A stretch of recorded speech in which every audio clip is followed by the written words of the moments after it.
Okay, so I'm inspecting a roof today for a friend from grade school, and there's something on this roof that I want to point out that is a problem with pipe collars in general that I've talked about before. And then I'm going to point out another thing that is something that could just be pipe collars. So we're going to start with this one. This one looks okay. You'll notice no exposed nails. It's woven. You know, this one's under, this one's over, this one's over. The seal looks good.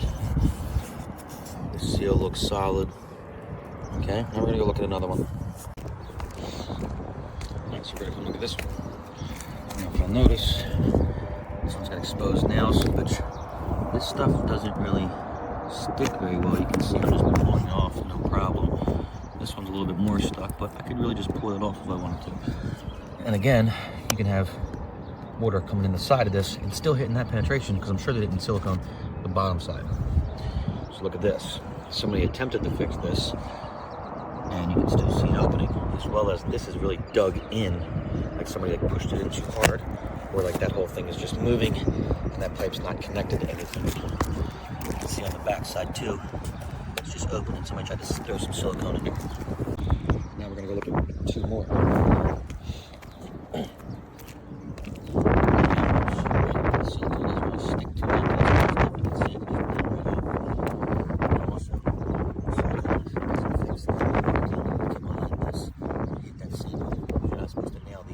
Where it's visible. Now we're gonna go look at pipe collar number 4. This one doesn't look messed up. This one looks better than the other one. It's woven. It's woven. That looks like it's ice and water shielded. See how this seal is good? This one looks a lot better. There's probably some kind of cap on this. That's probably glue or silicone that was supposed to hold it there. But we still have this, which is, in my opinion, a no-no. And if you look at the manufacturer's guidelines, you're not supposed to do that. So all in all, if I was to guess which one's leaking or causing the biggest issue, it would be that one. That one's perfect. That one has exposed nails. This one has exposed nails. This one is failing. Here's the issue with trying to make a shingle repair. Trying to break the seal on these shingles, which is not only ripping the shingles below it. You can see how this shingle's ripped now. This shingle's ripped. This shingle's ripped. But the seal will also never reattach because the shingle is already melted to it. This roof's probably 10, 15 years old, maybe less. But that's what happens when you try to make it repair. I am currently stuck in an attic. We were supposed to repair a pipe collar, which turned into having to try to fix a vent, which wasn't glued together by the previous guy. And we're waiting for this to set up and not be able to be spun. And then we have to go and fix the shingles up top. I can't leave it open. Strapped it to the bottom. Strapped it to the truss. It's not moving. Now we're gonna go fix that. Go. So we just fixed this pipe top. We removed this shingle, and this shingle. Now, as you see, this shingle is damaged, right? That's how bad and hard it is to make a repair. And we haven't touched this shingle yet. So we're gonna try to go in here and remove this shingle on video so that we can show how hard it is to remove just one shingle to make repairs. There's a seal right here. On the bottom of this shingle, you have a tar strip. This tar strip connects to the other shingle on the nail line. When that melts from the sun, it creates a seal. As you see, the shingle's not just coming up easily. And the closer you get, you'll notice that the more I try to get up underneath of this shingle will start to become damaged, even though I'm just trying to break and remove this shingle. And you'll see either there's going to be a tear, or it's just almost impossible to get this off easily. I mean, we've been here for 3 hours to replace 3 shingles. Now, when this comes to making a homeowner's repair, it's one thing. But when it comes to an insurance company denying an entire roof, I mean, how am I supposed to get underneath of this? I'm supposed to put a torch to this and melt this shingle, and melt this seal. And then what's going to happen is, if I don't have to replace this shingle and I only replace this shingle is no longer going to seal to this shingle, because the seal has already completed its job and it's broken and it's done. And then we broke it because we're trying to make a repair because the homeowner was getting a leak here.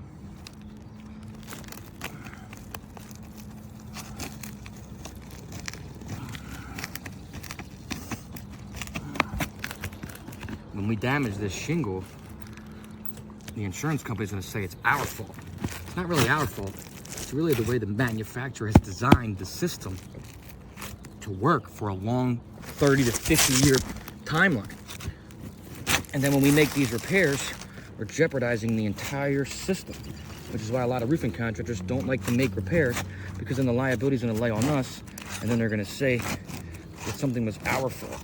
Now look, you see how easy I'm doing this? And come over here and look what just happened. Look at the way this shingle just broke. Now later on down the line, when an insurance company comes here to try to approve or deny this claim, they're gonna say that, oh, that's mechanical damage, which is a big reason why roofing companies do not like doing repairs. Because then it gets blamed on us when all we're trying to do is make a living wage and help. State Farm has just offered us $700 to make a repair on a 4-layer shingle.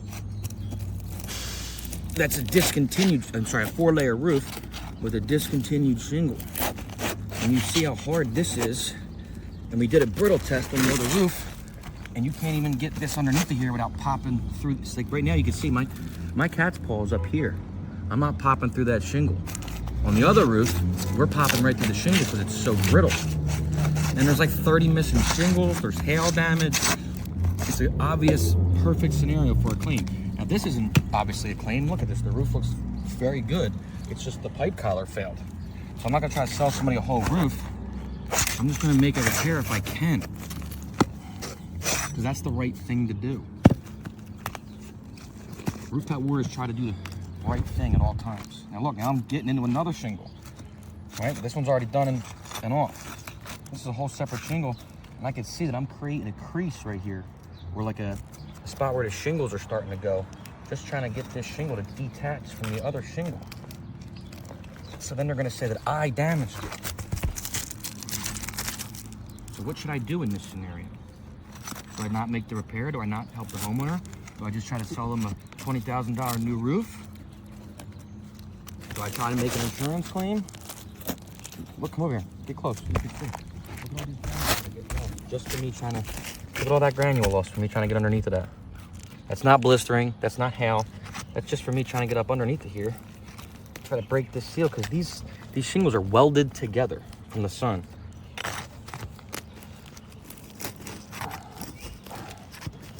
Look how hard this is. We only did 3 shingles. Now this shingle's jeopardized, this shingle's jeopardized, this shingle's jeopardized, this shingle's jeopardized, the one to the left, the one to the top left. All these shingles become jeopardized. Am I loosening the nail on over here? Like, am I loosening this one's nail? Like, boom, look at that. Now that just popped. If you look down here, you can also see that that shingle broke. So now where this tar strip is on the upper shingle, that will never seal to the next shingle because it's already got this shingle's pieces attached. I can make this a long format video too on YouTube.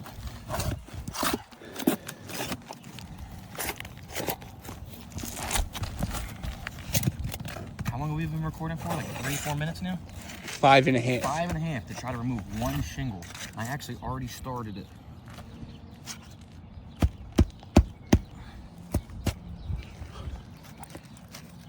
I started it before the video started. Actually, no, I started this one. I started the bottom one before the video started.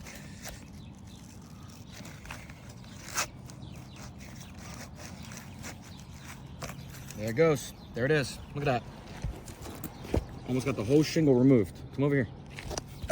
Almost got the whole shingle removed, and look where it rips. Right in the little weak spot that I couldn't control that. I was going as soft and as slow as I can.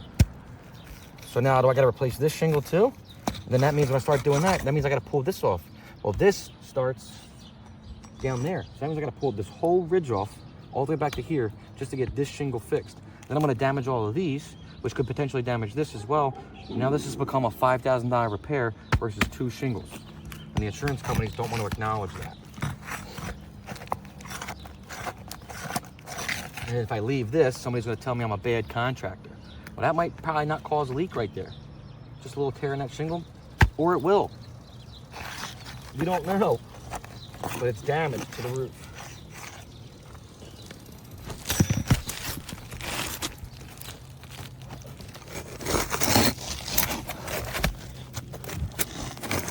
I'm gonna try an alternative method here.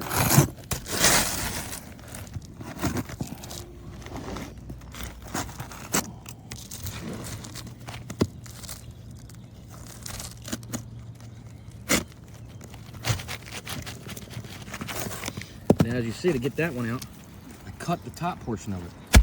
So now getting the next one in, which is over here, pass me that.